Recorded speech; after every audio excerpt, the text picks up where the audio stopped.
we are here to present the Flux Framework tutorial. As I said, I'm Dan Milroy. I am a computer scientist at the Center for Applied Scientific Computing at, obviously, Lawrence Livermore National Laboratory. And I'm joined here by my colleague, Vanessa Socket. We're going to be kind of tag teaming, going back and forth, presenting different slides and material, and then we'll be both available after the slides to help you kind of walk through examples that we prepared. And we may also have, I'm not sure whether other folks from the development and research team can join us, but if so, we'll also have those folks in the tutorial session as well. So as you can see, we've got a decent number of people that help out on this project, that do tremendous development and research work, and really kind of stitch together this framework. All right, I figure we can get started. So I mentioned the Flux framework. And what is the Flux framework? We also consider the Flux framework to be Flux. This is another name for it.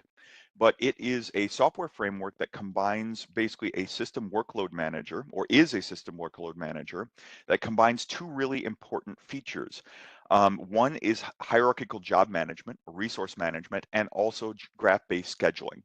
And if you are confused by that division between job management or resource management and graph-based scheduling, you're not alone. I was when I first started working on this project, and hopefully by the end of this presentation, you'll understand a little bit more about how we've divided up these different components and exactly what benefits that division brings.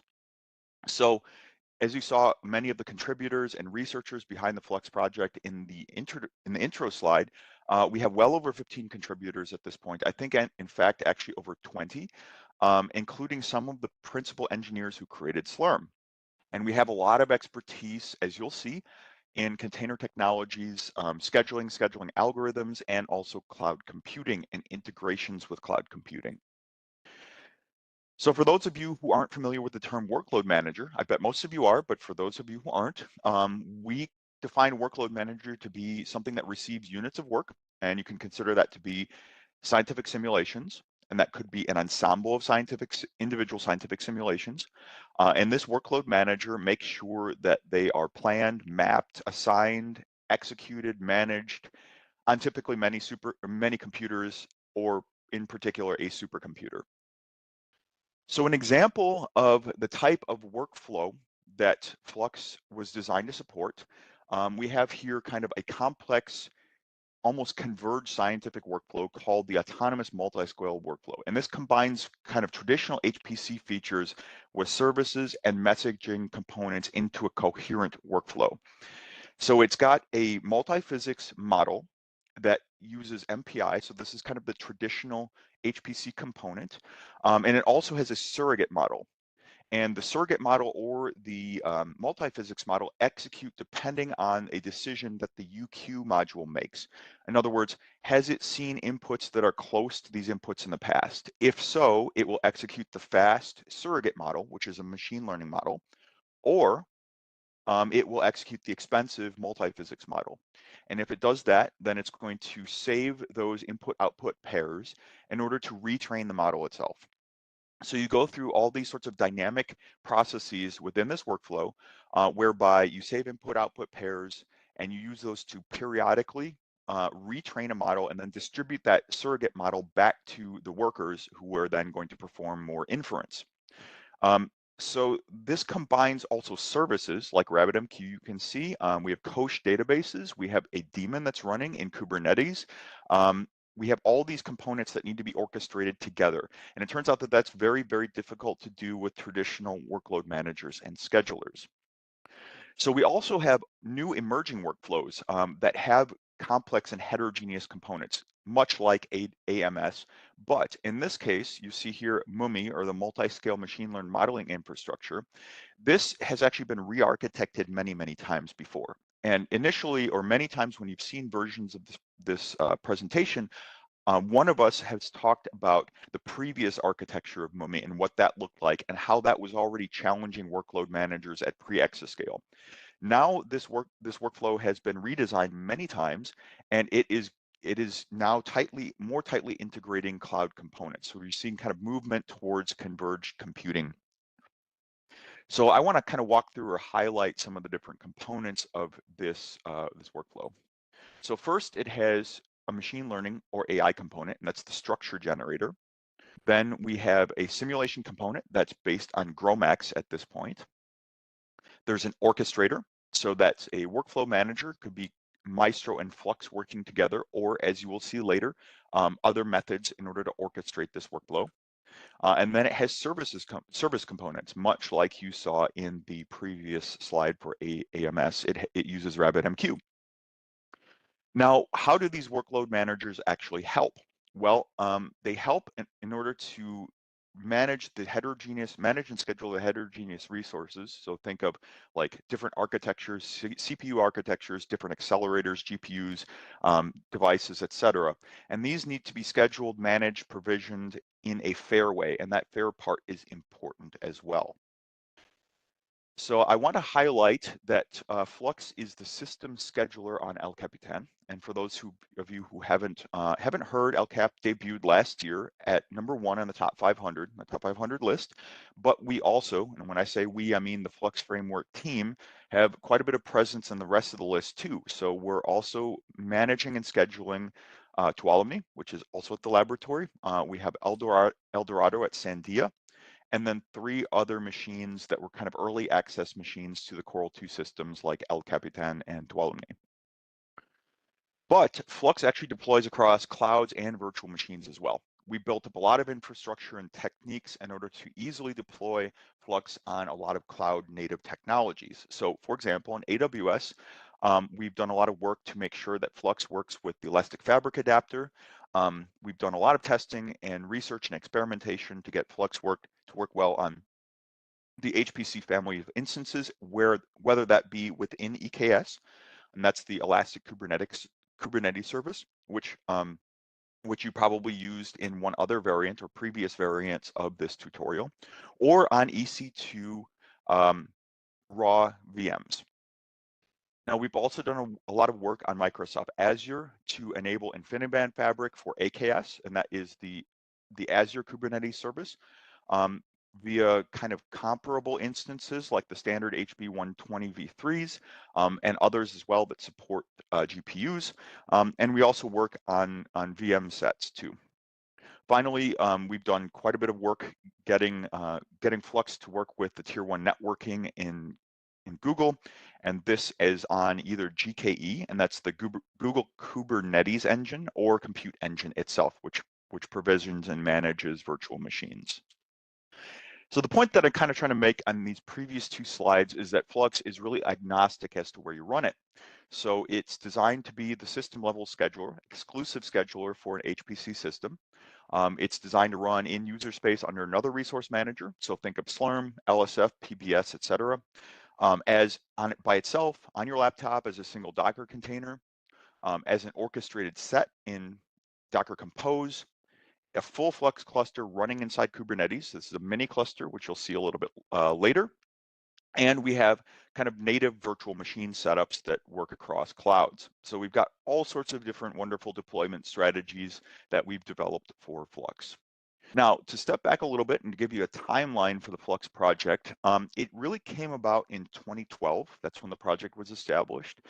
That's when the project was funded and the proposal was funded, and then the project was staffed.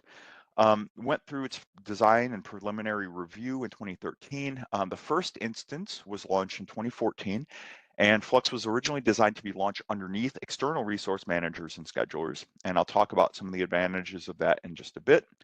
2016 was when it was released publicly, or Flux Core was released publicly on GitHub. Then the first public executions of scientific workflows were done in the Pilot 2 Cancer Moonshot Ensemble in 2018.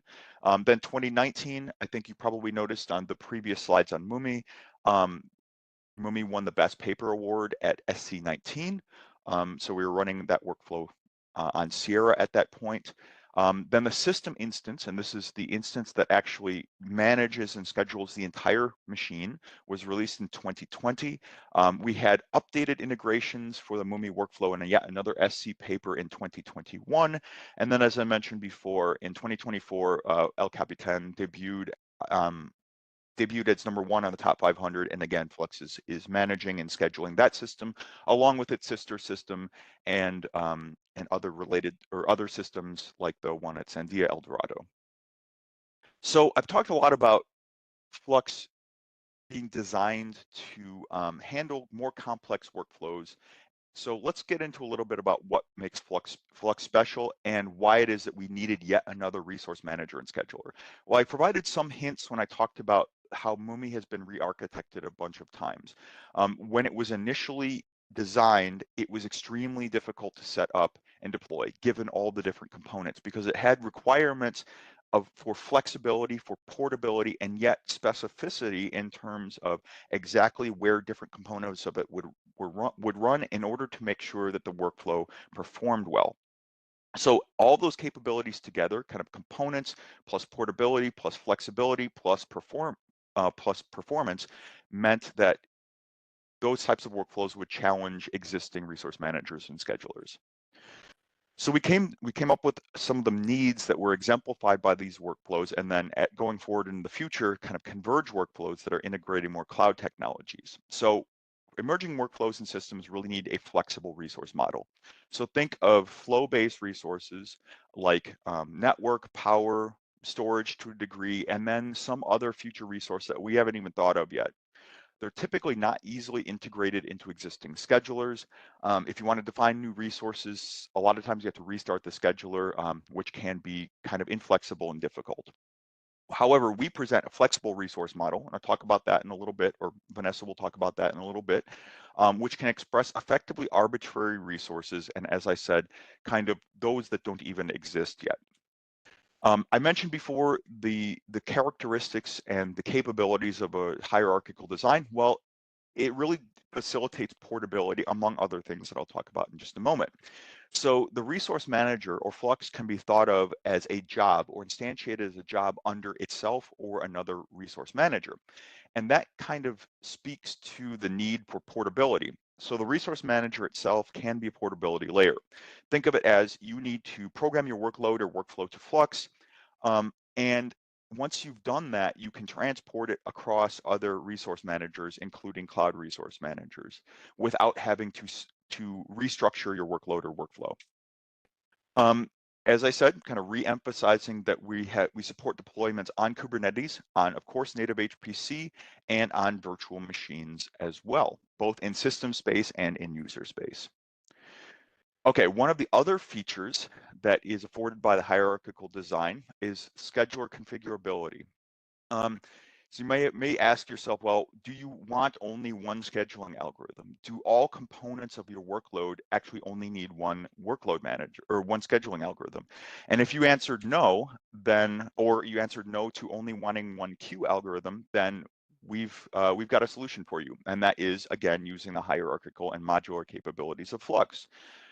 At each level of the hierarchy, you can actually tune both the scheduling algorithm and the queuing mechanism. So you can use a first match policy at one level below, a full graph search at the third level, etc. Now, to kind of reinforce this, instances can actually be created hierarchically, and you can partition and manage the resources according to the workload needs. So this slide is kind of modeled after the initial capabilities needed by the MuMMI workload or workflow. So for example, you have a training job on Flux 3, one of the followers in this case, that uses odd numbered cores such that they're closest to the GPU. And then there's going to be a different set of work that's going to be running on the even numbered cores. And you can do these sorts of things or make these sorts of management decisions with Flux relatively easily. One of the other things that we're working to support is scaling up and down. Let's call this dynamism and elasticity. So a traditional approach with static allocations can lead to underutilization of resources, depending on kind of flexible resources or changing resource needs over time. I mentioned a variant of this in the AMS workload or workflow.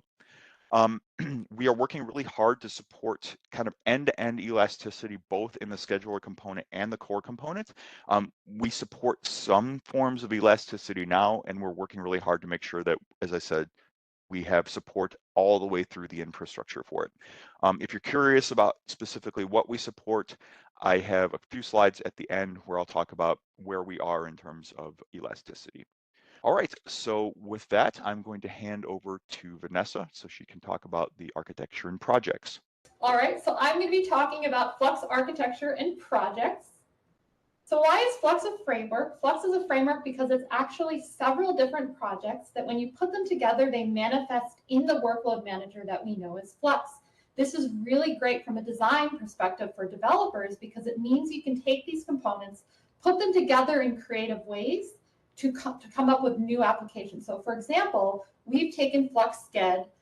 Because it's modular, we can move it into the Kubernetes space as a custom scheduler plugin. Now, we don't play favorites for our children, but we kind of do. So the main projects that are sort of the most important in the Flux universe are Flux core and Flux sched. So Flux core is what you interact with on the command line when you Flux run, Flux submit, Flux alloc. That is the Python SDK that lives inside Flux core. Now, Flux core is also responsible for job management. So when you Flux submit your job, there's going to be steps to transform the job in different ways, to validate it. You may want to get a status. That is all living in Flux core. It's sort of this central hub.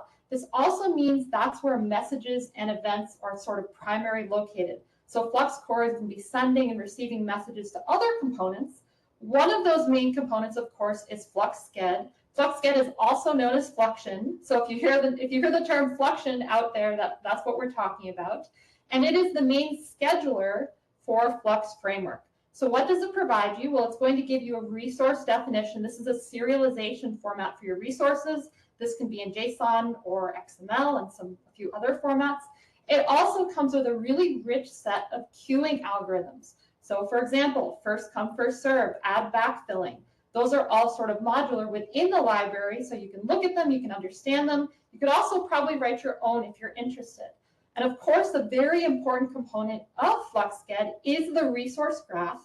Flux sched models your cluster as a graph. So for example, vertices will be nodes, cores, sockets, and then of course the edges will be the relationships between them. So for example, node 1 contains socket 1 contains some number of cores. And a little known fact about Flux sched is that it actually contains a query interface. We use this for testing, but we also use it for running simulations and experiments. So for example, this summer, we have a lot of very talented grad students that are doing a lot of really cool work using this interface. Here's an example of what a tiny cluster might look like as a graph. So at the top in blue, we have our tiny cluster. That's the root node. Under it in red, we have 2 racks. Each rack has 2 nodes. Those are in brown, so we have a total of 4 nodes. Under each node, we have a socket that is in green, and then under each socket, we have 4 cores. Now, you can imagine that when you submit a job and you say, hey, Flux, I want you to match what I want for resources to this graph, and then allocate me those resources. The way that we traverse the graph, the decisions that we make at each node in terms of traversal, in terms of counting things, this comes down to how the scheduler works with respect to policies and then pruning. We're not going to get into that in this talk, but if you're curious, we can talk more about it at the end. So Flux core, you can imagine it as like the entity, the guy that you're like talking to when you want to submit work or do anything with Flux, like, hey, over there, hey, Flux, I want to run, here's my job. I want to run a job with these resources. I want to watch the job, and I want to respond to events and do something interesting in a language SDK of my choice. Actually, I changed my mind. It's wrong. I want to cancel it altogether. I want to check status or get job info. Or if you're sort of a more advanced user, you may even write custom plugins, not just to validate, but to do other interesting things with your work. So here are some examples of what those commands look like. And if you've never seen Flux before, don't worry. We're going to have a lot of these examples later in our tutorial.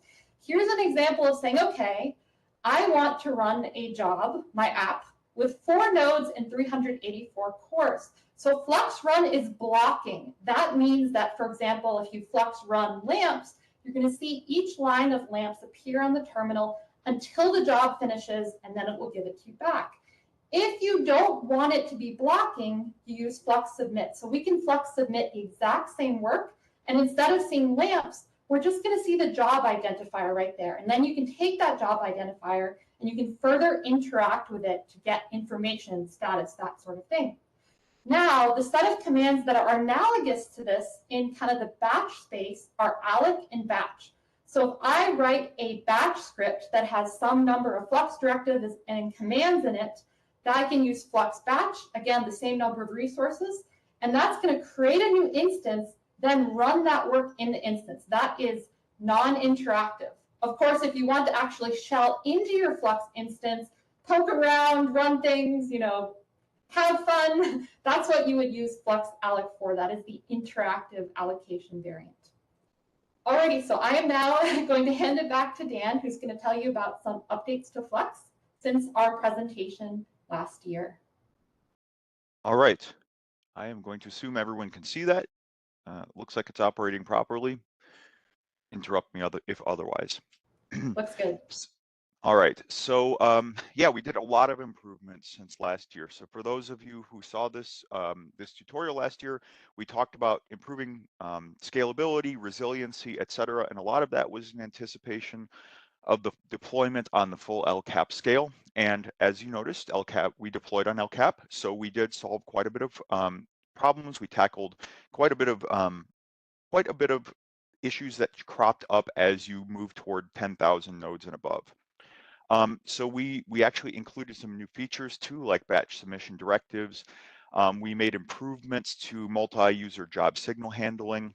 In terms of scalability improvements, in particular regarding the resource graph traversal, we enabled the ability to perform traversals more rapidly, reduce memory footprint via optimizing some of our graph traversal pruning techniques.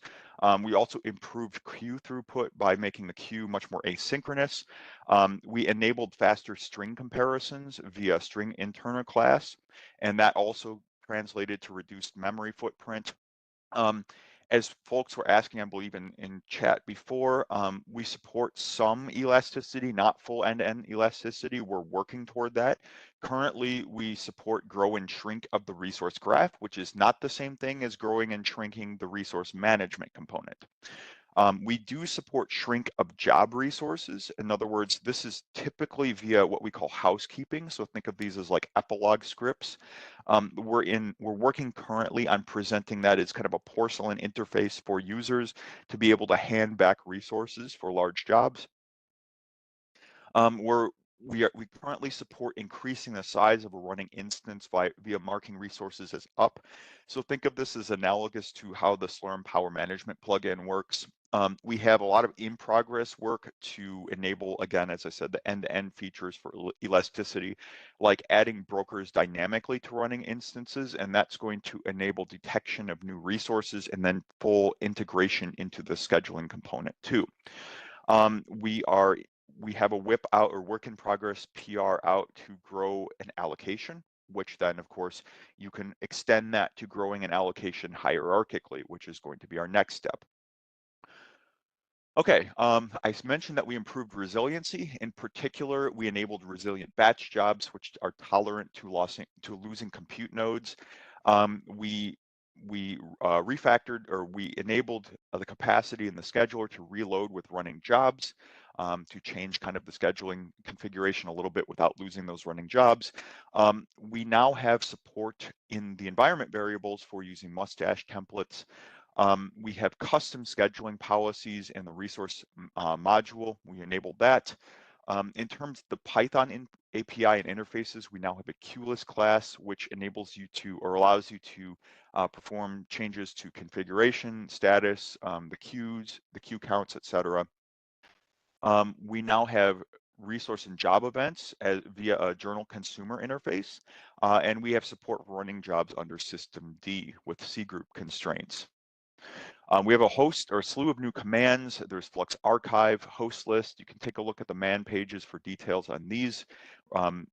We have resource event log for greater introspection or inspection of the event log and the ability to update Flux via command.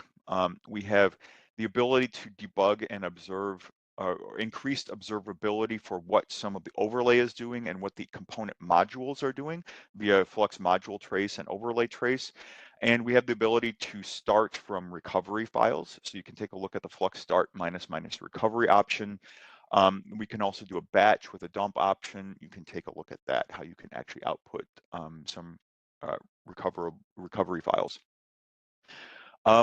We have, looks like we got a little bit of duplication here. All right, so let's I'm going to hand the baton back to Vanessa so she can finish things up and talk a little bit about how we're enabling converged computing.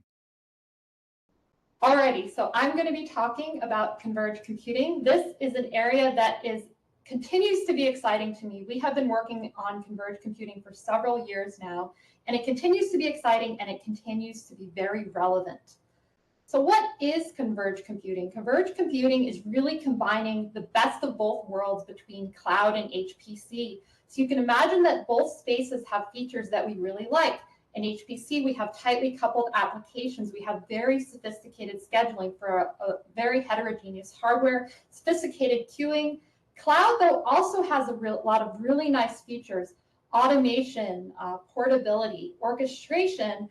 And you kind of want to be able to take your two favorite things, shove them together, and then get the space in the middle. That space in the middle is basically converged computing. And it's not just the technology space, it is also the people space culturally, because we need to be able to work together, to collaborate, to achieve a lot of these goals. So converged computing really is a best of both worlds. As you know, cloud is an environment, public and private, that supports all of these features: portability, reproducibility, usually via containerization, resiliency, efficiency, reduced complexity via automation, all by way of things we've already talked about: elasticity, declarative management, auto-scaling. But what does the world look like right now? Well, where is the money going? Well, a lot of the money is going to cloud. So cloud is projected to grow to $1.28 trillion of USD revenue by 2028. That is a 20% compound annual growth rate. HPC is also growing, but more slowly. So HPC is expected to reach 100 billion by the same year, a compound annual growth rate of 8%. As you also likely know, the current landscape is very shaky for science, and funding streams that we've relied upon for many decades are being cut. So when we look at this picture holistically, what does it mean for science? What does it mean for workflows? Well, it means that the resources that we maybe have been running on for a long time, maybe they won't be available. The way that we've always done things is changing. And what we have increasingly started to see is that portability is becoming a new dimension of performance. You can't just, build an application for one cluster and expect that to be there in 4 years. It's really the case that there's many different resources available, HPC and cloud, and our applications and ourselves, we need to be flexible to move between environments. And so this begs the question: if we need apps to be portable, which scenario here makes sense? So on the left, we have sort of the traditional HPC way. I'm going to build this application. I'm going to optimize it perfectly for one environment. And indeed, that box that this carpenter has built, it is beautiful, it is crafted, it's probably perfect. But on the right, we have another strategy to build very good for many environments. And so what we're starting to see is that in a world where you really need to move between these environments, this strategy is actually better. And so where does Flux come into the picture? Flux comes into the picture because it is a portability layer between all these environments. Flux is actually analogous to Kubernetes, but the basic idea is that if you program your workflow or your workload to Flux, you can move it from HPC to cloud. You can move it easily into Kubernetes or on bare metal VMs in cloud. It is a portability layer. And as I mentioned, if you look at the design of these two projects, this was something we realized years ago, they are analogous because they're both composed of interchangeable components. We can take a component from Flux and build something in Kubernetes. We can even move Kubernetes and have it interact with Flux, and we're going to be showing you that a little bit later. So let's talk about some of these projects that kind of bring together Kubernetes and Flux. The first is the Flux Operator. This is how you would deploy an entire HPC cluster in Kubernetes. This was a project we started at the end of 2022, and it's been hugely successful in terms of empowering us to do really great work. The basic idea is we started and we took our Flux components and we said, okay, we have these Flux components. How can we map them into Kubernetes abstractions? And so we did that, and we were able to implement the entirety of Flux inside of Kubernetes. We call that a MiniCluster. This application that's running in Kubernetes that knows how to create these MiniClusters, that is called an operator. You can think of an operator as an application in Kubernetes that knows how to manage objects, manage the life cycle of those objects. So what does this mean in practice? It means you're going to write a YAML file. So if you're not familiar with Kubernetes, there's a lot of YAML files. So for our MiniCluster definition, this is called a CRD, a custom resource definition.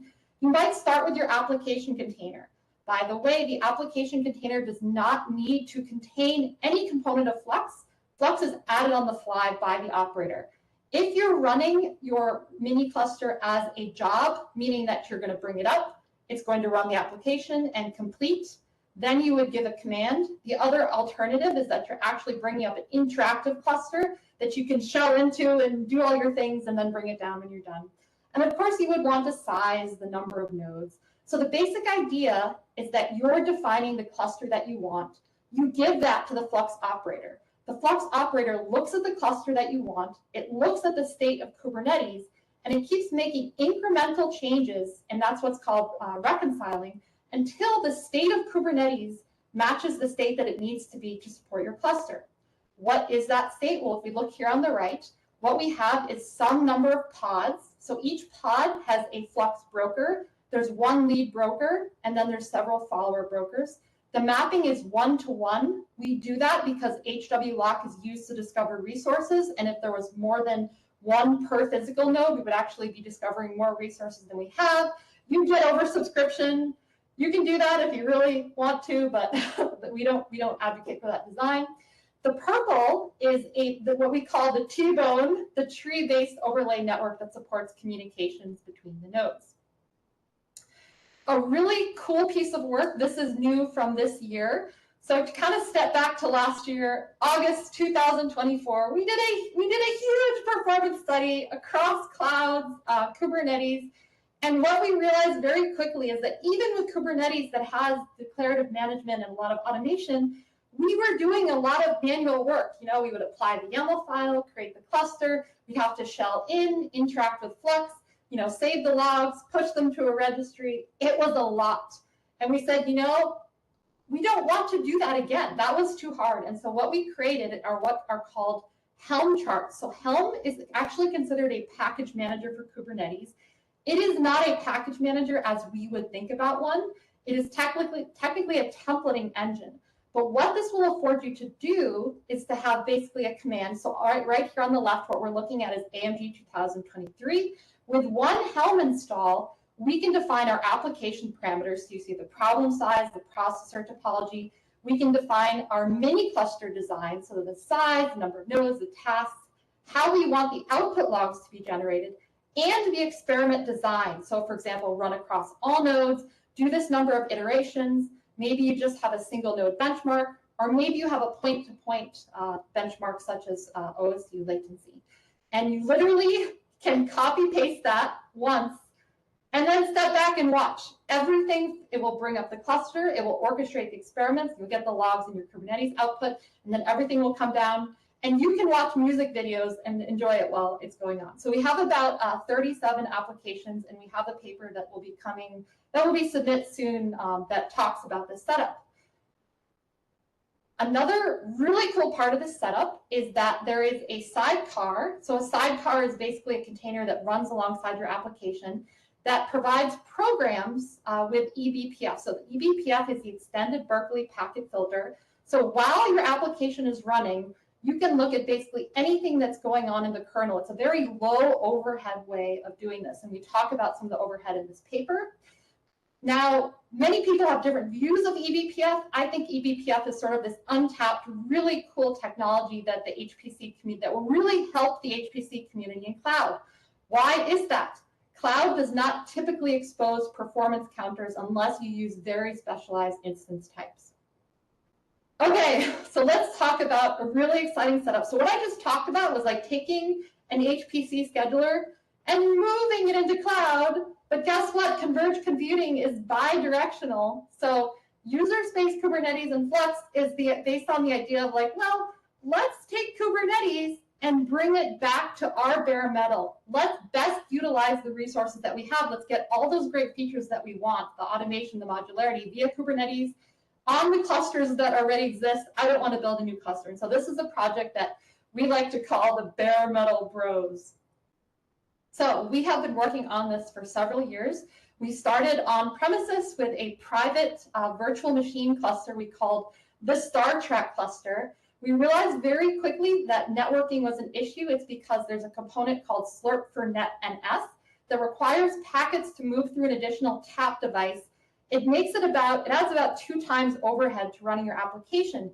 However, we can get around that using a bypass mechanism such as the Elastic Fabric Adapter, so EFA on AWS, or InfiniBand. So we've done experiments and setups, and we have papers for both AWS and Azure. We do have a setup for Google Cloud, although to the best of our knowledge, there's not an equivalent device that we can use like that, so there's no bypass. And this year, we have our first production setup on premises at the lab on the Corona cluster that is using InfiniBand. So this is immensely cool, and we have a surprise for you at the end of this tutorial. I'm not going to tell you yet. So here's what this might look like. So for example, you basically would run a batch job. In the batch job, user space Kubernetes would be started for you. So you have the command line client that you use to interact with Kubernetes. That's called kubectl.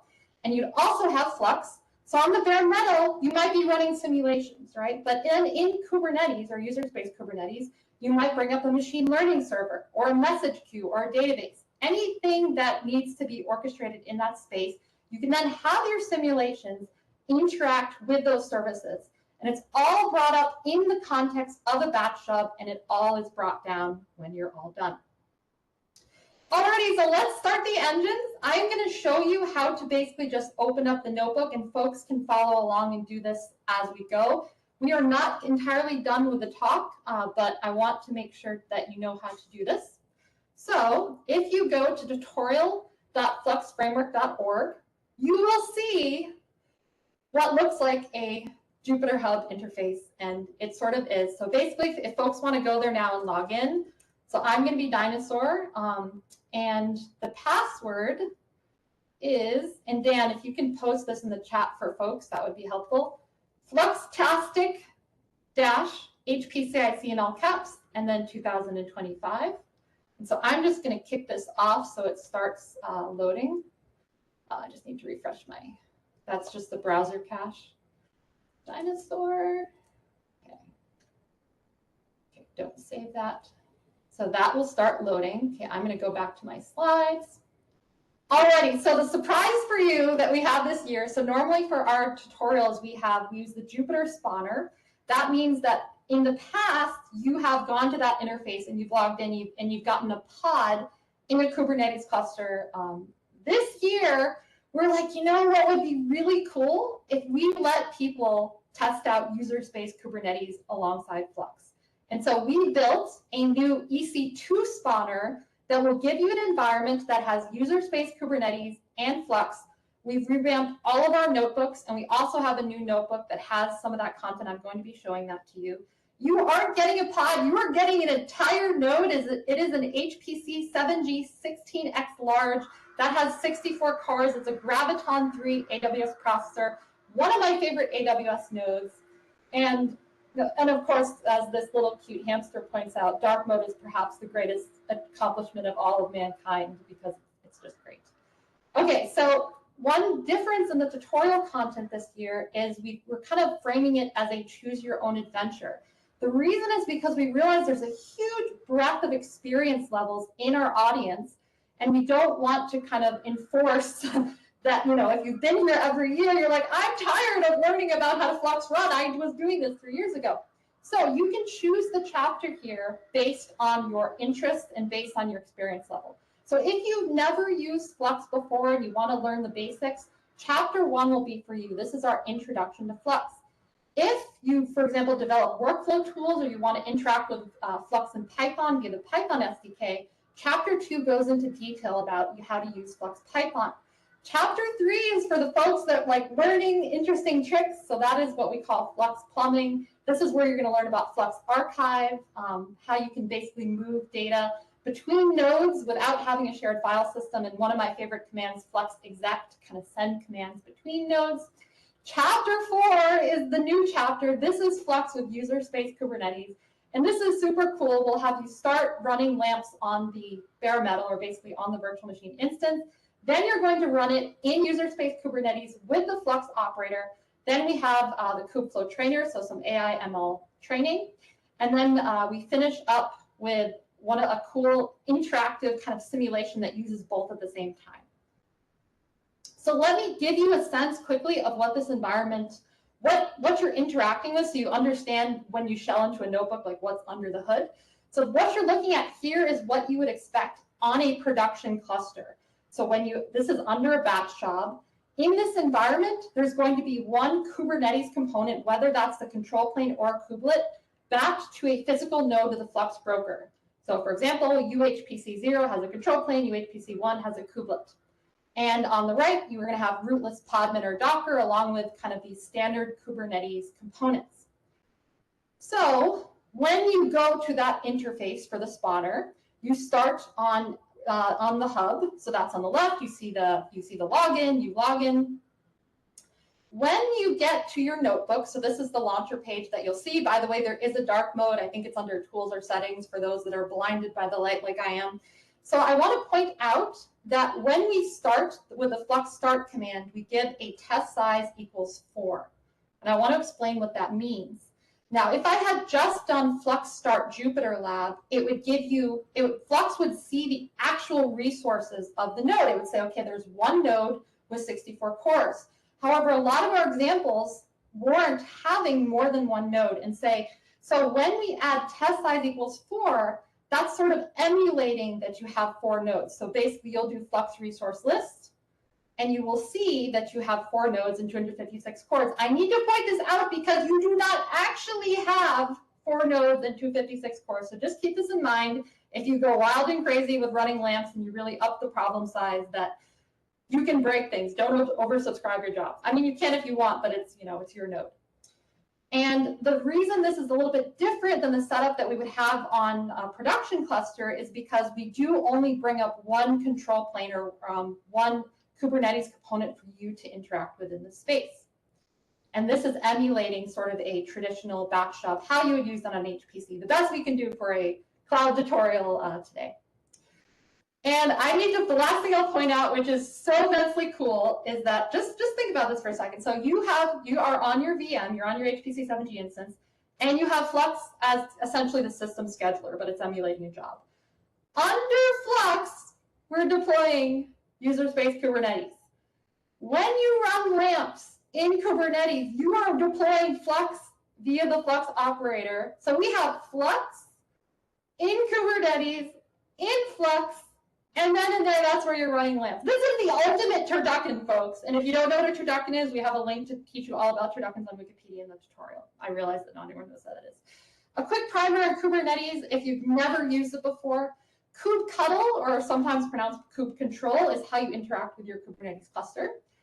Everything is YAML. YAML files are applied or created to create different abstractions in the space. If you've never done this before, look at the files before you apply them. Try to understand the structure. There's going to be metadata, a spec.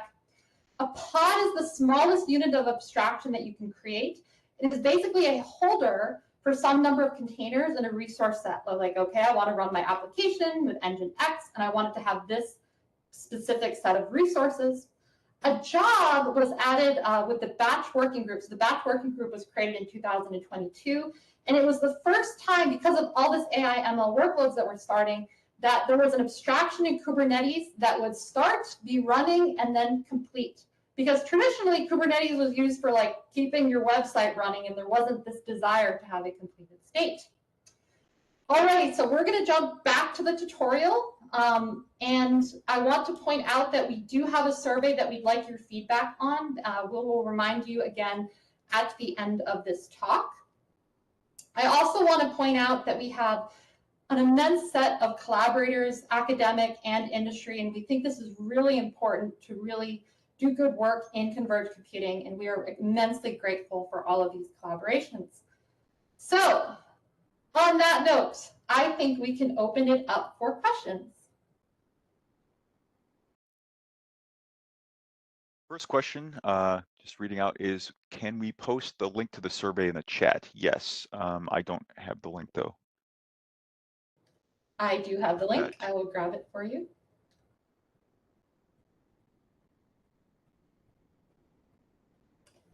And just following up while Vanessa's grabbing that link on one thing I was going to say about the turducken or fluxception deployment strategy.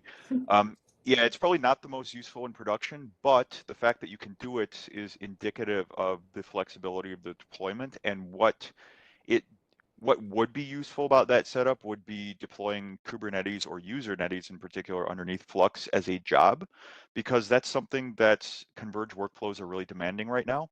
And the other thing that Vanessa may have mentioned, if so, this is a bit of repetition, and that is it allows you to reuse or use your existing HPC infrastructure and to dynamically deploy cloud-like environments on that existing HPC infrastructure, which is something that a lot of folks are asking for now. Yeah, another note that I'll add that we actually didn't talk about, but Dan, you alluded to in your part of the talk. So we remodeled MuMMI as a state machine design.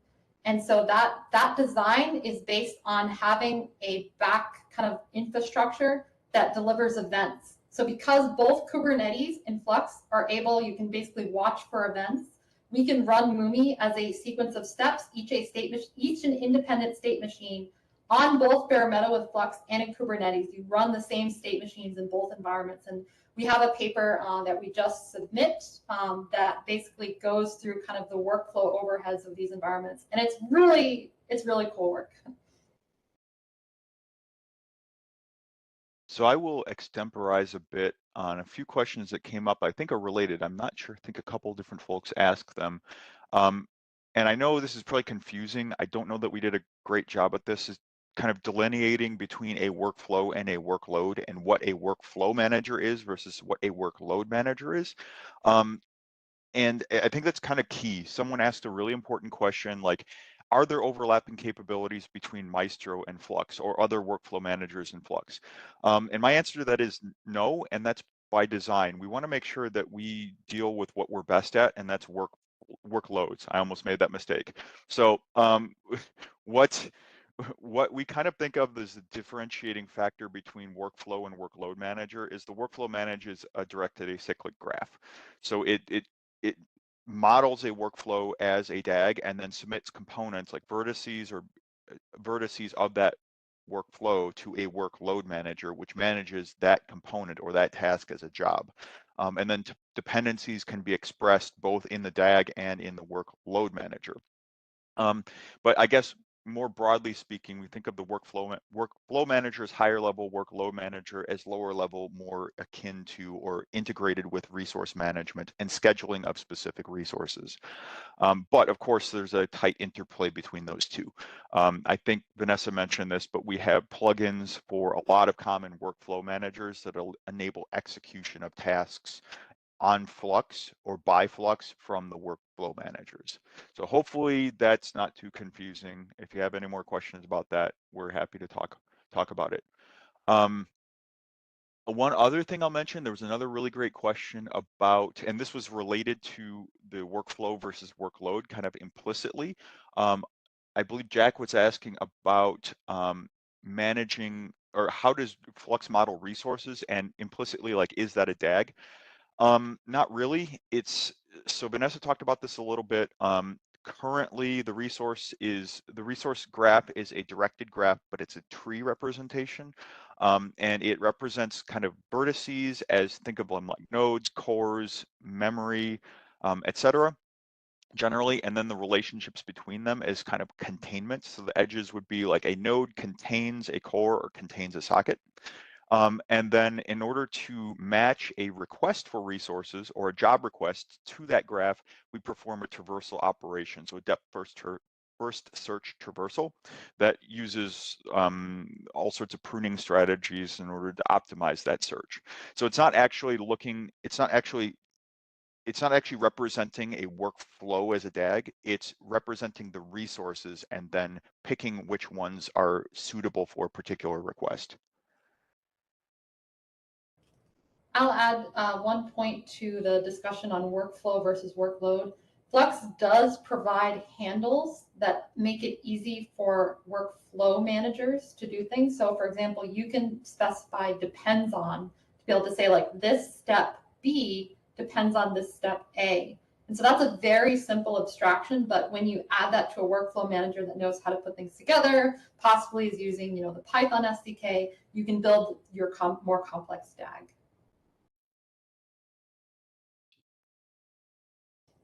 And actually the Kubernetes has a similar, it has an abstraction called a job set. Job set also has a depends on that is inspired from Flux. We sort of contributed that name. If any folks have questions they want to ask, if you raise your hand, we can unmute you. You can also add it in the chat. I'll give folks a second, and then if there aren't questions, I'm going to show you how to set up the workspace because the notebooks look a little bit differently this year. Okay, I'm going to share my screen. Third time's the charm, right? Yeah, right. I'm unmuted. Share the meeting in progress.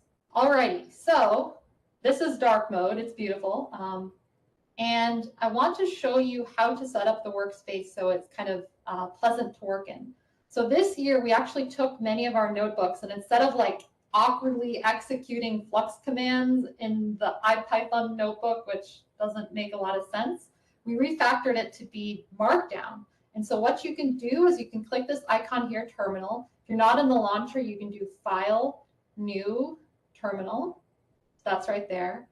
And then what you can do for your workspace, so let's say that we go in tutorial and we're saying, okay, let's start with chapter 1. You open your notebook, you can actually take this terminal and drag it so it's right alongside here. So now what I can do is I can look at the markdown. I can also, copy paste things. And this is we think it's a more sort of natural or realistic environment for being on a cluster. And so what we wanted to kind of get a sense of next from the audience is we are able and willing to kind of walk through some of the content here, or actually walk through content that any folks are interested in. Maybe we can do a set of hands or hear from the audience about whether you want us to walk through things or leave you alone and we're here to answer questions. Does anyone have preferences? Is anyone not able to get into the notebook or is having difficulty too? Another question. Could be that folks are just working through the notebooks and all is good. Okay, we will be here. If you have any questions, want to talk, anything, we're here for you. Let us know if you run into any issues too. Yep, we're happy to take time to go through any of the examples and any of the chapters that you think are interesting or complicated or not working properly. Oh, yeah, that's too bad. Hard to copy paste the password. Yeah, I'm not too surprised by that, unfortunately. We learned after 3 experiences of this not to put complicated and easily confusable characters in the password either. Although we did debate quite a bit over whether to have the exclamation mark or not. Yeah, there was quite a bit of debate on the exclamation mark. And if you look at our passwords over time, it's like a slight migration as over time of what initially was the +1 exclamation mark creates excitement. I think so too, but when you put an exclamation mark in your terminal, it can create trouble too. We're also interested in feedback. If anyone has a request for a workflow manager that Flux isn't a backend executor for, we're interested to get that feedback. And feature requests and collaboration. Yeah, we love collaboration. If you want to work with us, we really would like that. I think actually, so that's another great question. It depends on how high latency, of course. If you're talking about like it takes minutes to send messages, that might not work so well. But the heartbeat system for Flux is tolerant to higher latency networks. Think Ethernet. You can easily deploy Flux across clusters. Well, not easily. You can deploy Flux across clusters. You can easily deploy it across nodes. And I think if I remember correctly, I'd have to dig into some of the settings. You can tune that timeout behavior too. You can tune the heartbeat. You can tune the timeout of the heartbeat. I've done that. Okay. Yep. I made a little watcher and it printed a little emoji heart. It was pretty cool. Yeah. There's actually if you take a look at some of the intro material, especially I don't actually know whether we have this, the Flux top. Maybe that's not in the intro material, but anyway, the Flux top command, I encourage you to try that out. It's really cool. It shows the heartbeat as well in the terminal. Yeah, for advanced users, when you use the journal consumer and other Flux Python SDK endpoints to subscribe to events, you can subscribe to job events, you can subscribe to just heartbeats, you can select specific events. So for example, for Flux sched, and it's a really powerful interface for building custom tools, custom orchestration. We've really just started to kind of dip into it. Yes, that's correct. So you can choose whatever username you like. Try to choose something unique, because if someone else has made that same choice, you're going to be sharing an instance and wonder why there's all these files in your notebook directory that you didn't create. But then the password is the one thing that you need to know. And we posted that up a little bit in this chat. Okay. This is a really good question. This is yet another really good question. Difference between Flux Batch and Flux Submit. So Flux Batch is actually a unique thing that, well, they're both kind of unique, but Flux Batch does one additional thing that you can use to create nested instances. So Flux Batch will actually create another instance of Flux as a job underneath the top level instance. And that's that's one of the techniques you can use in order to tune Flux behavior across a hierarchy. So you can have a Flux batch script, you can submit a Flux batch script, within which you have yet another Flux batch script, which creates a Flux instance across a subset of those resources. And again, you can choose how you instantiate Flux. You can tune the queue behavior, the scheduling behavior, etc. Yeah, so imagine that you have 4 nodes. Let's say that 2 of the nodes have really awesome GPUs and then 2 of them are CPUs. You would run a Flux batch on the CPUs and you could run a Flux batch on the GPUs. Maybe for the CPUs, you say, you know what, I'm going to be running a lot of really quick stuff, so I'm going to use an algorithm called simple sched that's going to have a really high throughput for running stuff. Under your GPUs, you're going to say, okay, I'm going to use just Fluxion, because you need to use Fluxion for GPU support. I want this particular binding. Within this Flux batch job, I'm going to be running a Flux submit for different components of the GPU work. And so both of those 2 instances are under your main parent instance of your job. So that's the hierarchy that you can, I hope you're seeing in your head right now. Yeah, and it's another interesting and important point, because you can use the hierarchy to partition the resources, and that can actually accelerate graph traversals and scheduling. So if you had to submit jobs to the top level scheduler, that top level scheduler is representing and scheduling resources for the entire resource graph, which can be extremely large if you're thinking like El Capitan scale. However, if you want to partition your resources in such a way that you have, an ensemble-based workflow, you can have a subjob submit resources to the instance itself. So the job-based, the allocated instance. So then you don't have to hit the top level scheduler over and over again. And that's something that you can use to dramatically increase throughput.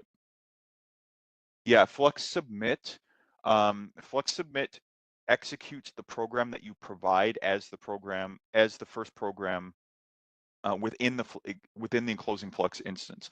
Flux Batch creates Flux as its own initial program underneath that Flux instance. And therefore Flux Batch can have its own scheduler. So it instantiates like the tree-based overlay network, the scheduler, the queuing mechanism, the queue manager, sorry, etc.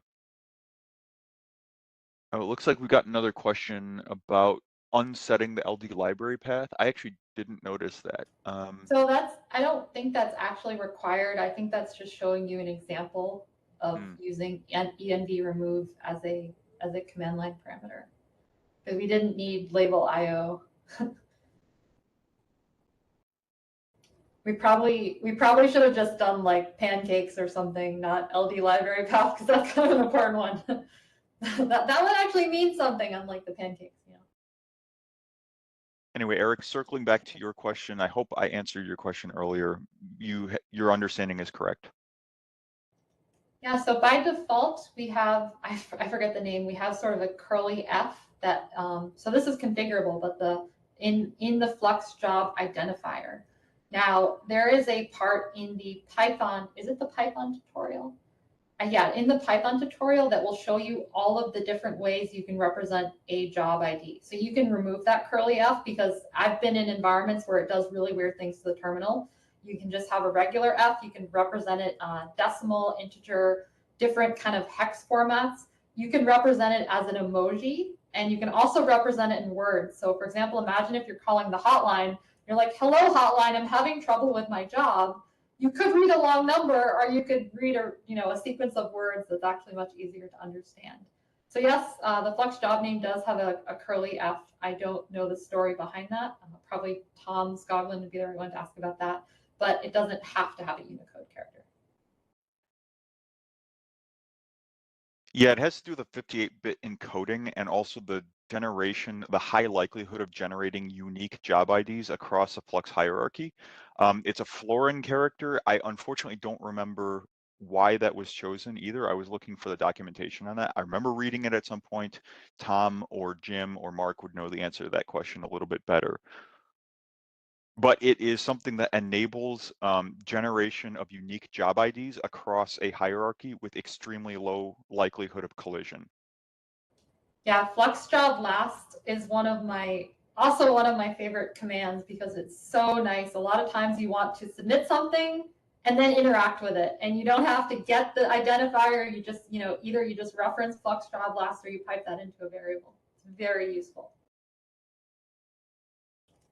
Yes, you can absolutely use Flux to run Python code. The Python tutorial is specifically showing you how to interact with Flux from within Python. So for example, if you're using SnakeMake, or if you're a developer for SnakeMake, which is implemented in Python, you want to add Flux as a backend executor, you would need to interact with Flux from within Python. And so that's what we're showing you how to do, so that in your Python scripts, you can have a Flux executor, you can bulk submit, you can do complex logic. You, of course, can do Flux run my Python script. That of course will work. My understanding of Balsam is that it's more of a workflow manager that is provided via an API. I don't think it is a workload manager, but that is my understanding based on looking at the code, getting it set up, trying to use it, and then realizing I needed to authenticate into resources that I didn't have access to. Oh yeah, looks like everyone. Sorry, Sean, I'm going to unmute you. I didn't notice that you had your hand up. I thought everyone could unmute themselves. Go ahead. You're unmuted now. Trying again. Okay. Can you hear me? Yep. Okay, great. Hey, I've been using Flux for a tool that we use to submit jobs, and this might have been fixed in the last year or so.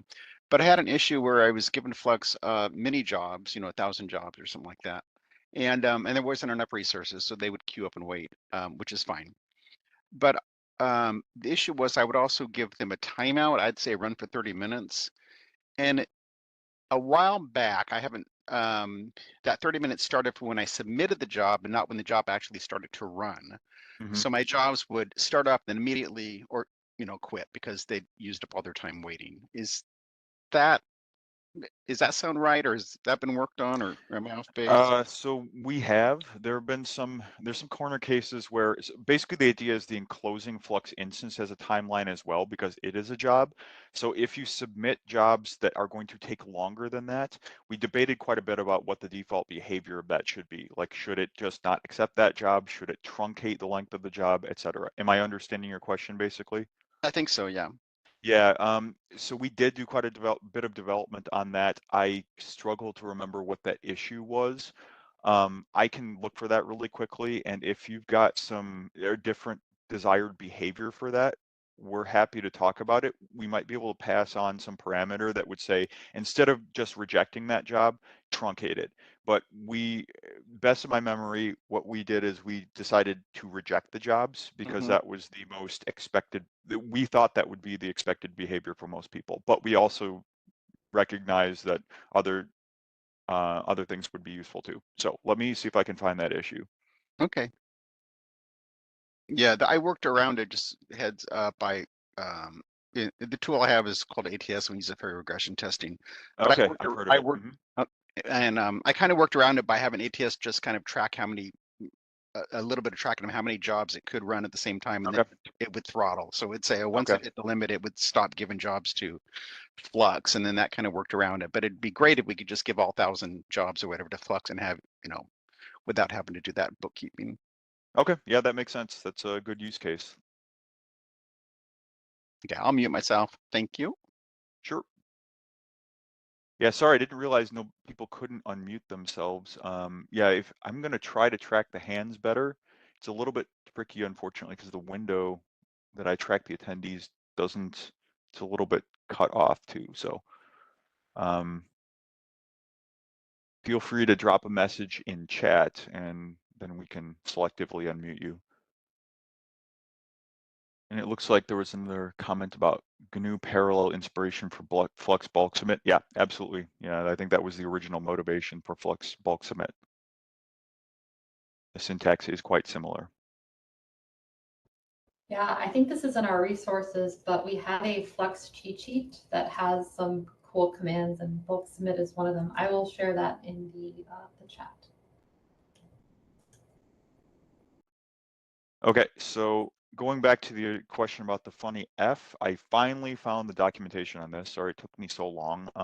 What I said is largely correct, but if you want a lot more background on why it uses a 58, base 58 encoding, I will paste this in chat.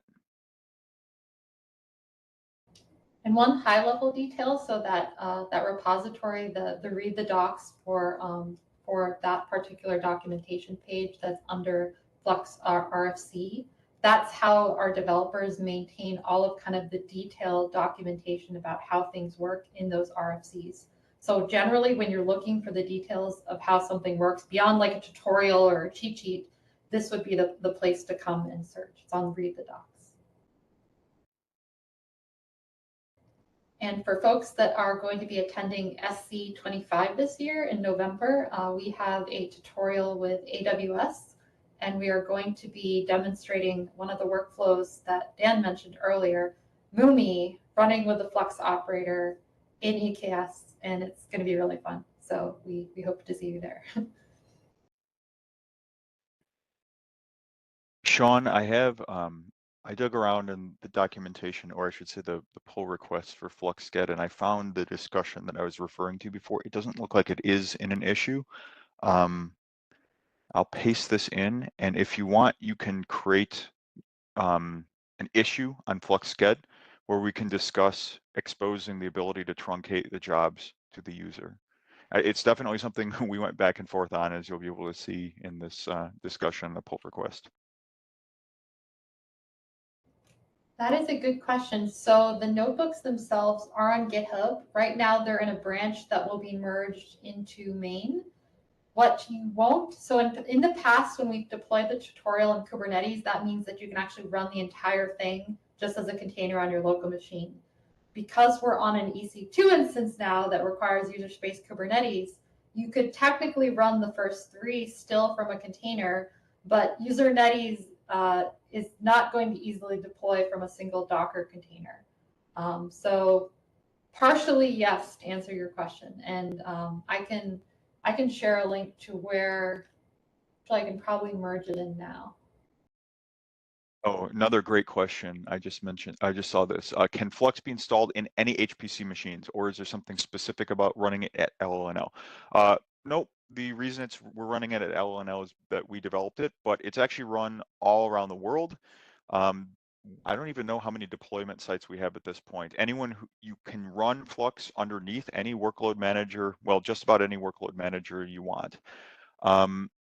You can install it, provided that it has the required dependencies on just about any HPC machine you'd like, whether or not you want to use it as the system manager. So in other words, the resource manager and scheduler that takes care of the entire system is up to the system administrator, of course. But yeah, we have that. It's running on the Eldorado cluster at Sandia. I think I mentioned that. And there has been interest in deploying it in other places as well. Yeah, we haven't done some kind of center registry to get a sense of all of the current centers. We made a map many years ago, I think 2021. We probably need to update that because it's out there in a lot of centers. We just haven't written them down. A really quick way to get started with Flux. So normally when I build it on like a VM or that sort of thing, I git code the components and I install them, and they're relatively simple to install. Libtoolize, automake, that sort of thing, and then FluxGet uses CMake. But there's actually packages on Conda Forge for most of the components. So if you're like sitting on a cluster with Slurm and you're in user space and you want to like quickly install it to your Conda environment and then start a Flux instance under your Slurm allocation, that would be a very quick up and running way to do it. We also have a kind of main Flux container with a really easy, you can literally shell into a single container and have Flux to play with. Let me prepare the command. So you do docker run it Flux. Don't worry, I'll share this in the chat. So if you want Flux in like 1 second on your computer and you're okay with Docker, just Docker run that and then do Flux resource list. You'll see your resources. If you do Flux start and then the test size equals 4, you will then get four nodes, not really 1 node that looks like 4. And then you can also run the Flux operator locally with kind. I usually do that when I'm developing something locally and I don't want to bring up like a Kubernetes cluster. Just checking back on some of the questions before. Vanessa, did you answer the question about ALCF and Balsam and Flux? I answered the best I could because I've only superficially used Balsam, that it's more of kind of a workflow tool with an API. Yeah, I think that's true. I also don't have much experience with Balsam. I'm just reading some of the documentation, and to my mind, it looks like it's much more workflow oriented. It's a little bit difficult for me to tell how it interacts with workload managers or whether it also performs some of those functions. But it looks like it kind of is in a gray area between workflow and workload manager. I can't figure out much about its queuing algorithms except for that it is elastic, apparently, the queue in particular, or how it represents or whether it manages the resources. That I can't tell. Yeah, Alfred, I didn't mean that we run Docker on premises. When I use Docker to kind of quickly test something in Flux, it's usually on my local machine. We also have Singularity and Podman on our clusters. I also prefer Singularity to the other rootless container options out there. I will leave it at that. Oh, that's great. Yeah, Singularity Hub feels like a long time ago now, but it was alive for 5 years, made 9 terabytes of containers that now live in an archive at Dartmouth. The reason that Singularity Hub went down is because we were able to finally push CIF files to just standard OCI registries, thanks to just the support for artifacts. So we didn't need it anymore, and that was the greatest joy of of many years, because it, you know, I maintained it all by myself. It's quite a bit of work. Looks like the number of attendees has dropped a little bit at this point. Don't know whether folks have any questions or have run into any other difficulties. Guess I'll assume not. Nothing's popped up in chat. Got about 20 minutes left before we're going to close down this session. Is anyone interested in a walkthrough on Chapter 4? That's probably the material that would be least familiar to most of the attendees. Oh, looks like we got a couple yeses and 3 yeses. Great. All right. Why don't we, Vanessa and I can walk you through Chapter 4. This is the converged computing section, or much more converged computing section, where we talk about Flux with user space Kubernetes. Vanessa, you want to drive, or do you want me to drive? And we can add commentary as needed. I'm happy to drive. And okay. Yes, I love your, although sharing my screen has been challenging for me. We'll see if I All right, can. well, if that doesn't work, I can share it, and you can add commentary. Gotcha. Okay. Meeting in progress. Okay, here we go. Yeah, so now that most of you have gotten through Chapter 1, sounds like we can jump right into the deep end. Just skip all that other material that's less interesting and go right to the advanced stuff. Yeah, exactly. Okay, so here's Chapter 4. One comment real quick, Vanessa, can you increase the size of your screen a little bit, or zoom in a little bit? Yeah, let me do that. Let's move this guy over. I can read it, but it's a little small.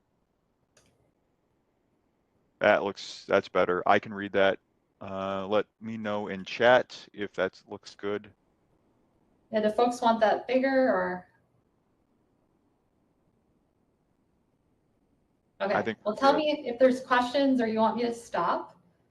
So this is the script that is going to start usernetes. I want to note that if you're actually running this on a production cluster, you would not have to do this. We added this so that you can experience it. And actually, I'm going to comment out a little command here that we had to basically rebuild the node, because we don't need to do that. So what's basically going to happen, I'll show you as this comes up. So by the way, we see that we have our fake 4 nodes, 256 cores. So you're in an environment and you want to start usernetes.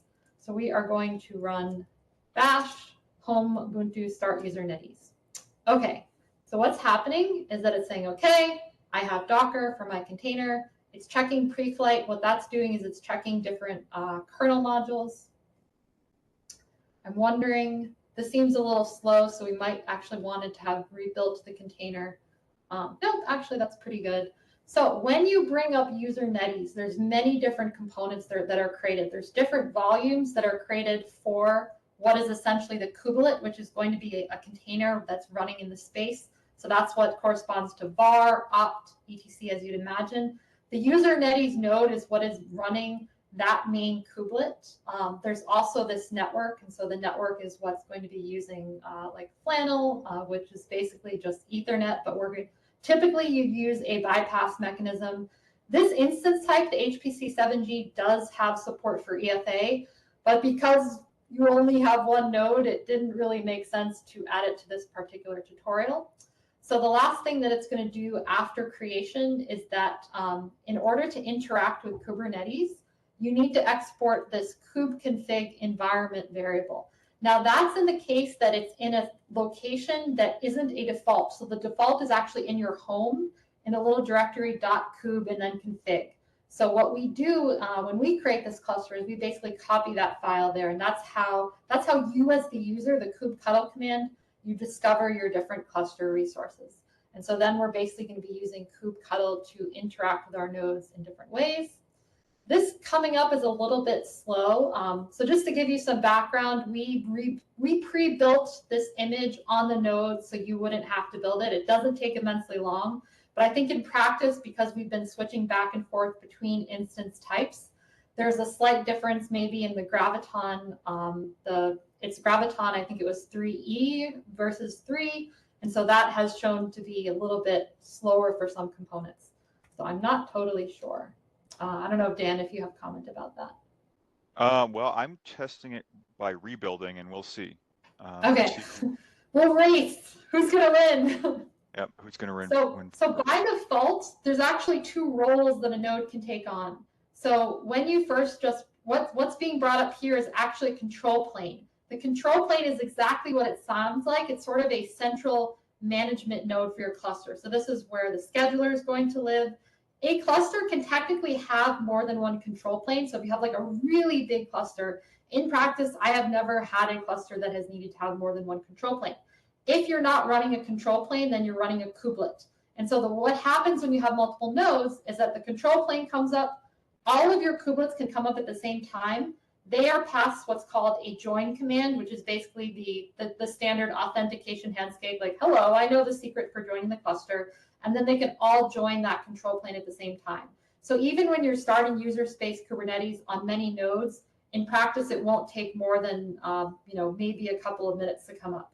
This coming up is very slow, likely because of the environment that it's running on. The other kind of note about that is with respect to this environment, although we're running a control plane, we remove some labels and annotations from the control plane so that you can run work. Traditionally, when you bring up a control plane, it doesn't allow you to assign, for example, work that would normally go to a pod because it is labeled as the control plane. So that's that last step there where it says untainting control plane and labeling the node. That's what's going to allow us to run work. And if you go back here, so up here we see the discover. Can you see my cursor? Up here is the discovery token. This is what basically would be shared with another node if we wanted to give it access. All of these ports are also customizable in the case that you actually want to run 2 Kubernetes nodes on one physical host. This is a contribution that I made to Kubernetes. Okay, so we're ready. So if we do kubectl get nodes, not nods, nodes, there is our control plane. Great. I highly recommend that you run this command. This is going to give you auto completion so that you don't have to like copy paste a very specific identifier. So we can also get pods. So if we just do pods, so to step back, Kubernetes has the concept of namespaces. You will tend to create different applications in different namespaces. So for example, the kube system namespace is where you have a lot of services. The default namespace is the default namespace that you use. So when we just bring up a cluster and we get pods, this is showing us the default namespace. There are no resources there. But if you do all namespaces, we will see all of these services. And actually, let me make this a little bit bigger on this side so it's not scrunchy. There we go. You'll see all of what's running on the different nodes. So the Flannel, so that's networking, DNS is DNS, the API server, controller manager, and there's the kube scheduler. So you can look at logs for these things to understand. Okay, so we already looked at Flux start. Another kind of trick, you can do kubectl get nodes output wide. This is going to tell you the physical node that your control plane is running on. So the user netties happens to be prefixed with U7S on this IP, but you can also see the actual node name in terms of the IP and then this here. Okay, I'm probably going too much into details as I normally do. Let's get down into the tutorial. So these are some debugging tips that I'll show you if we run into an issue. So let's run some lamps, right? Okay, so let's start with lamps. And this is going to be a Flux run command, 1 node, 64 cores. We're going to ask for the CPU affinity to be per task. This -o means it's an argument for the broker, an option. Current working directory, that should speak for itself. Here's the lamps command, size 444, and then the input file in that directory. Let's do it. So this is kind of emulating running lamps on, quote, bare metal. And I say bare metal because it's not really bare metal. And if you say bare metal, sometimes people have issue with that. So there goes lamps. Lamps usually starts up and then it's going to spit. Oh, there it is. 6 seconds. Great performance for a very small. And so one thing about lamps is you want to look at the CPU utilization to make sure that your network isn't throttling this. So when you tend to run, for example, Kubernetes with Flux on a cloud that doesn't have a bypass mechanism or a way to get good networking, you'll actually see these percentages in the 60s and 70s, not very good. And you'll see longer wall times too. Okay, so now we are going to install the Flux Operator and run the same thing, but in Flux, Kubernetes Flux, the turducken. So the way that you install operators, again, like we said before, is by applying YAML files. We're on an ARM node, so we're going to install the Flux Operator ARM variant. So you apply. Each of those lines is something else that was created. So remember how I said there's many different kinds of Kubernetes abstractions. So you see things called like roles, role binding, a manager configuration. I won't go into details, but you can look at that YAML file if you're interested. So if we wanted to see the logs of the Flux Operator, we do kubectl logs, namespace operator system, and then here's the Flux Operator container. This is what a running operator looks like. It's not very interesting, but it's going to tell you that there's a health endpoint, the metric server, and it is ready to go. It is watching for you to create mini clusters and do something.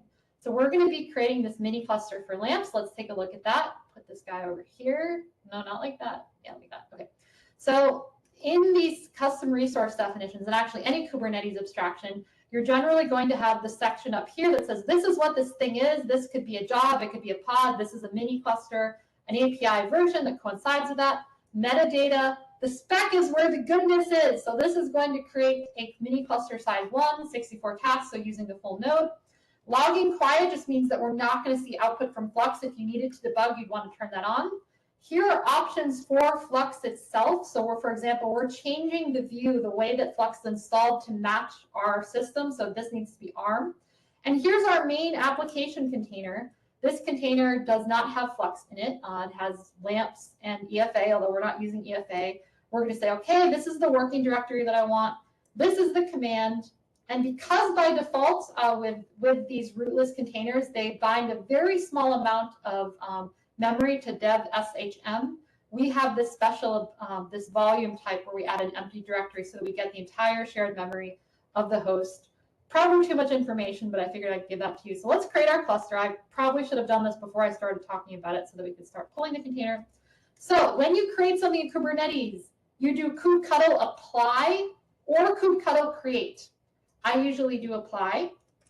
You can then do kubectl get pods. If you just do it once, it'll show you, okay, it's initializing. The initializing step is, so there's a couple of steps you're going to see. Initializing is when it's running something called init containers, and that is exactly what it sounds like. It means that basically that view that we specified, the other container that has Flux, is basically adding Flux to your container. So that's being pulled, that's going to be added. Another trick I like to do, so early in my days of Kubernetes, I used to be like, get pods, get pods, get pods, and then I discovered the watch command. Okay, so what the watch command is basically going to output something whenever there's a change of state.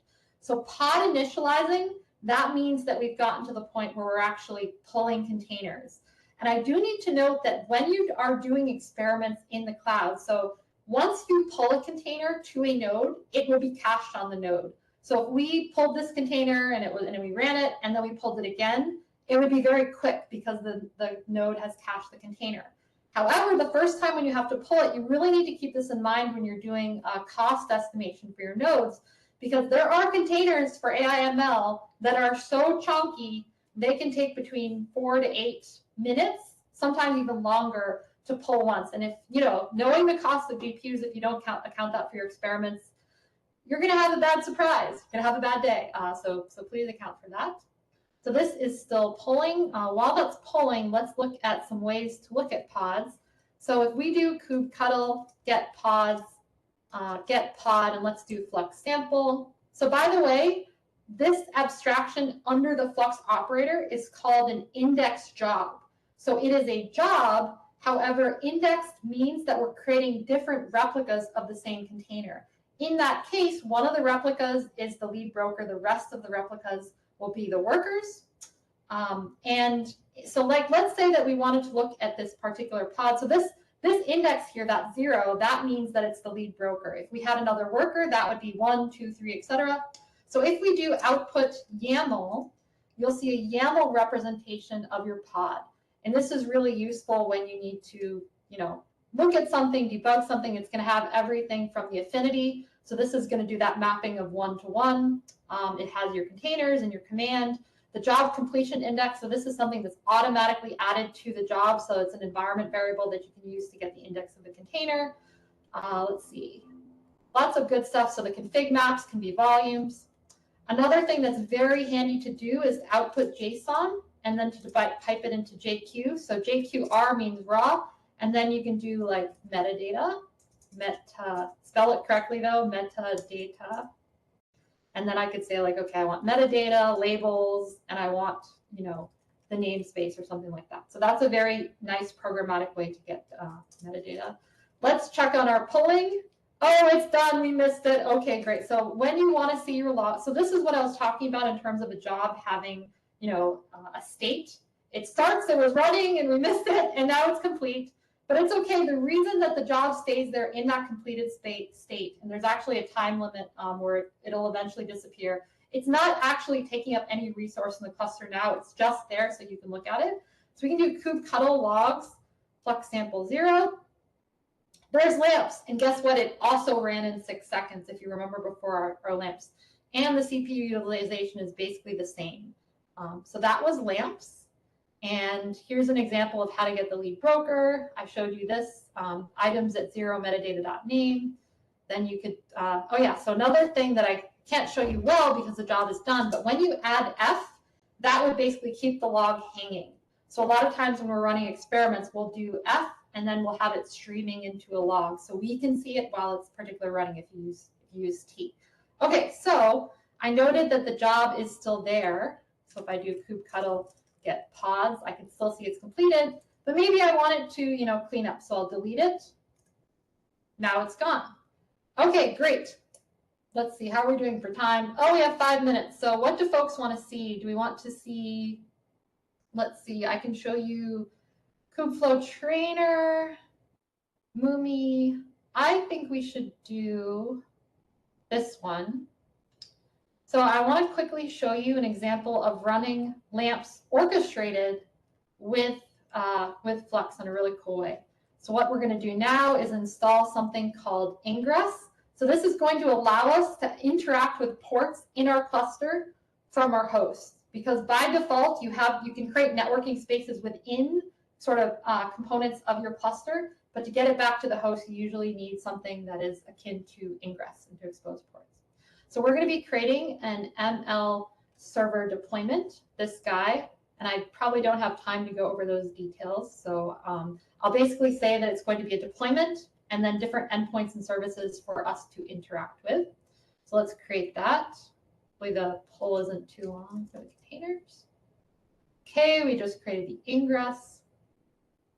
We can look at the different components like this, and you can explore these later. Another useful command is describe. So I can say do describe pod ML server. This is going to give you more kind of events of what's going on. So here's my secret key is noodles. Everyone knows my secrets now. So yeah, so right now it says that it is polling.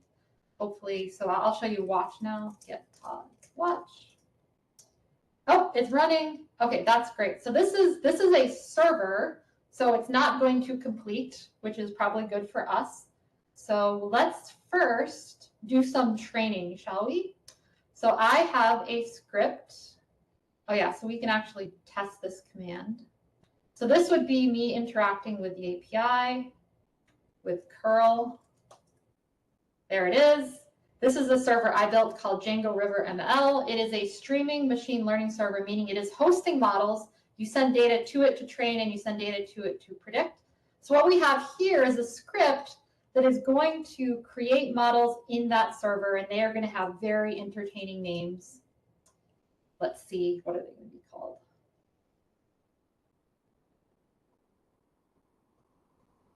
At least hypothetically. Don't know what it's doing. I have the script here.